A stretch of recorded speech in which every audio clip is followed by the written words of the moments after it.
We still have a long way to go before we actually see an 8-core Coffee Lake CPU. Now, everybody that's sitting here and you're wondering, how can we make that statement?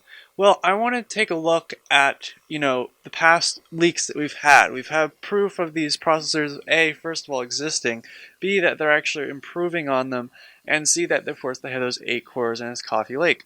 So I want to take today's video to look at, the benchmarks that we are seeing posted online, which are pretty much almost 99% foolproof, which I should not say is perfect, but it is pretty dang close. So I want to take today's to look at that, and of course, yes, that is the main reason why this video is here. But we take a look at this, we see, of course, that, yes, we have processor speeds of 2.6, 2.8 gigahertz that are basically not even competing with AMD, which they're not going to release it if it's not competing with AMD.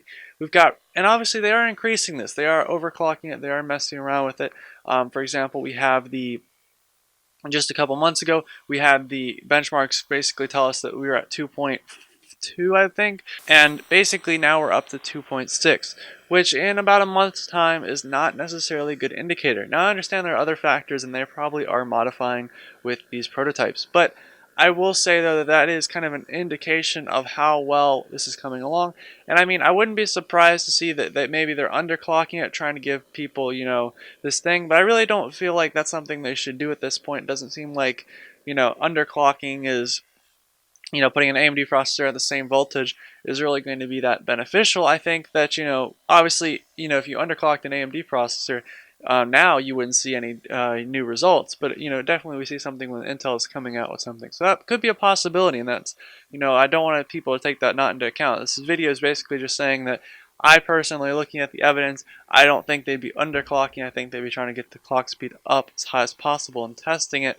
And since we have none of those results and no high speeds, I think that right now we're safe to say that an 8-core CPU won't be coming out in the next month or so.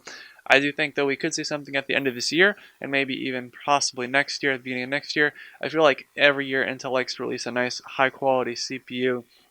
I think an 8-core would be awesome for next year because we've already had the 8700K that came out at the end of last year. I think maybe this year or beginning of next year we could see something just about that same caliber to put something in AMD's bucket. And of course, AMD is also working on Zen 2, almost said 3, but Zen 2, which is at the 7 nanometer level. But I hope you enjoyed today's video. If you did, of course, give the video a thumbs up. And of course, thank you very much for watching. Hope you enjoy, and goodbye.